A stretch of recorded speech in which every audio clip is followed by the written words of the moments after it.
সূরা আসরের মধ্যে এমন একটা গুরুত্বপূর্ণ রস আমাদের জীবনে রেখেছেন, এর একটা মাত্র শব্দ যদি কোনো তাফসীর কারকগণ ব্যাখ্যা করা শুরু করে, ওই তাফসীর কারকগণের হায়াত চলে যাবে, কিন্তু এর একটা শব্দের ব্যাখ্যা ওই ব্যক্তি কখনো শেষ করতে পারবে না। জোরে বলি সুবহানাল্লাহ। শব্দটার নাম হচ্ছে ওয়াল আস। শব্দ কয়টা এখানে? দুইটা, একটা ওয়া আর একটা কি আস। শুরুতে আল্লাহ তাআলা ঘোষণা করলেন ওয়াল আস, সময়ের কসম। ওয়াটা হচ্ছে শপথের জন্য, আর এখানে ওয়াটা আল্লাহ তাআলা কসম করে বলতেছে ওয়াল আস, সময়ের কসম।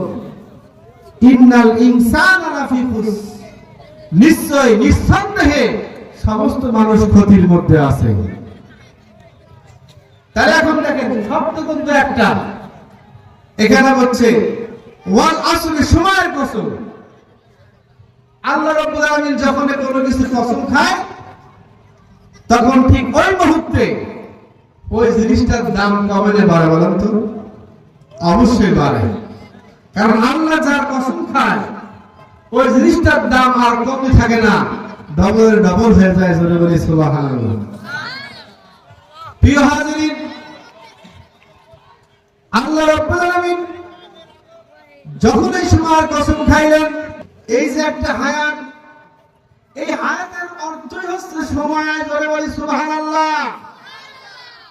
যৌবনকাল একবার যার চলে যায়, হাইকোর্ট করলে আর কখনো ফেরত পাওয়া সম্ভব নয়। যার শিশুকাল চলে যায়, আর কখনো ফেরত পাওয়া সম্ভব নাকি বলেন? এই কথাটুকু ইমাম রাজি রহমতুল্লাহ আলাইহি তার মাথার মধ্যে ধরে নাই। কেন আল্লাহ তাআলা ওয়াল আসর শব্দটা বলেছেন, ওয়াল আস বলেছেন কেন? সময়টা কেন বললেন? কি বুঝাইতে চেয়েছেন?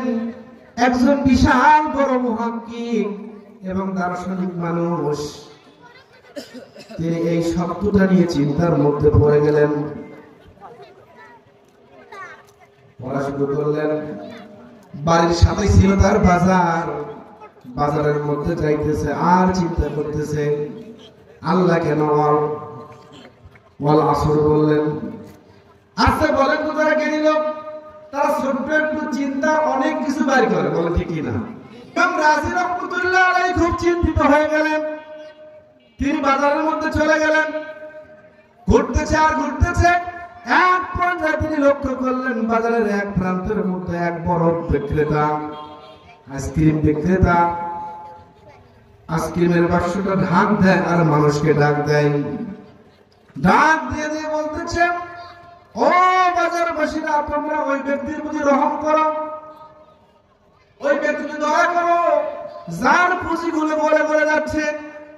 ইমাম রাজি রহমতুল্লাহ আলাইহি খুব চিন্তা করলেন, কেন এই লোকটা কি বলে, একটু দেখা দরকার। তিনি হেঁটে হেঁটে পা পা করে গেলেন, আর বারবার ওই ডাকটা চিন্তা করলেন। বরং এখন চিন্তা কয়টা? এখন চিন্তা দুইটা, একটা হচ্ছে ওয়াল আসর, আর একটা হচ্ছে এর ডাক। গভীর চিন্তা করে দেখলেন বরফ বিক্রেতা মানুষদেরকে চিল্লান দিচ্ছে, তার সমস্ত শক্তি দিয়ে তোমরা ওই ব্যক্তিকে দয়া করো যার পুঁজিগুলো বলে যাচ্ছে। ইমাম রাজি রহমতুল্লাহ আলাইহি দুইটা নিয়ে চিন্তা করতে করতে আবিষ্কার করে ফেললেন, বরফ বিক্রেতা সময়ের মধ্যে যদি বরফ বিক্রি না করে, আজকে বিক্রি না করে, এই সময়ের অপমান, সময়ের পার্থক্যের কারণে তার পুঁজিগুলো গলে গলে পানি হয়ে চলে যাবে।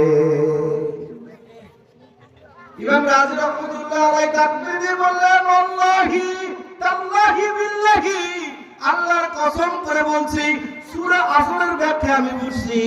এই আইসক্রিম বিক্রেতা যখন বলে বলতেছে, আসলে ঠিক নেই, আমাদের হায়াতের একটা সময় আছে, এই সময়কে যদি আমরা কাজে না লাগাই, তাহলে আইসক্রিম বিক্রেতার মতো সময়টা আমাদের বরফের মতো চলে যাবে। ইন্নাল ইনসানা লাফি খুস, নিশ্চয় সমস্ত মানুষ ক্ষতির মধ্যে। যদি এই পর্যন্ত আল্লাহ তাআলা আয়াতটা নাযিল করার পর ব্রেক থেকে রয়, তাহলে বলুন তো সভাপতি সাহেব, আপনি ক্ষতি আমি ক্ষতিতে, সবাই ক্ষতিতে কিনা? আল্লাহ রাব্বুল আলামিন এই জায়গাটা বের করতেন যে কাম হারাম। এরপর আল্লাহ তাআলা বললেন ইল্লাল্লাযীনা আমানু, ওই সমস্ত মানুষ ক্ষতির মধ্যে নাই যার মধ্যে চারটি গুণ আছে। ধরে বলি লিল্লাহি তাকবীর। কয়টা গুণ বলেন? কয়টা? এক নম্বর ইল্লাল্লাযীনা আমানু, যারা ঈমান আনয়ন করেছে। দুই নম্বর, তারপরে কি বলতো? ওয়া আমিলুস সালিহ, নেক কাজ করেছে। আমার আজকের সাবজেক্ট হচ্ছে এই নেক কাজটা নিয়া। সুবহানাল্লাহ। এখন নেক কাজ মানে কি? নেক কাজ মানে হচ্ছে ভালো কাজ, বলে ঠিক কি না? আমরা ঈমানদার, আমাদের পরীক্ষা আল্লাহ তাআলা পদে পদে করেন, ঠিক কি না বলেন? প্রিয় হাজিরিন, আমাদের পরীক্ষা আল্লাহ তাআলা মিনিটে মিনিটে, সেকেন্ডে সেকেন্ডে নেয়। বলেন নাবলুওয়ান্নাকুম বিশাইইন মিনাল খাউফি ওয়াল জুই ওয়া নাকসিম মিনাল আমওয়াল। আল্লাহ সূরা বাকারার মধ্যে বললেন, আমি মানুষদের পরীক্ষা নেই ফলমূলের কমি দ্বারা, ফসলের কমি দ্বারা, জীবনের জীবন চলে যাওয়ার মতো দ্বারা। মুসলমানদের পরীক্ষা হয় দুই রকমের, একটা জীবনের আর একটা মালের। বলেন কয়টা পরীক্ষা আমাদের? বলেন দুইটা, একটা জীবন আর একটা কি বলেন? আল্লাহ তাআলা বলছে, আমি মুসলমানদের জান এবং মাল ক্রয় করে নিয়েছি বিআন্না লাহুমুল জান্নাহ, জান্নাতের বিনিময়ে। জোরে বলি সুবহানাল্লাহ। বলেন তো আমরা এখানে মুসলমান নাই কিনা? হাত তোলেন দেখি। সবাই মুসলমান তো ইনশাআল্লাহ না? কেউ হাত তোলে নাই। ধন্যবাদ। আমরা সমস্ত মুসলমান। এই জন্য আল্লাহ বলছে, আমি মুসলমানদের জান এবং মাল ক্রয় করে নিয়েছি জান্নাতের বিনিময়ে। জোরে বলি সুবহানাল্লাহ। তাহলে বলেন তো মুসলমানদের টেনশন আছে? আছে বলেন তো? মুসলমানদের জানটাও আল্লাহ নিয়ে নিয়েছে, মালটাও নিয়ে নিয়েছে। কার বিনিময়?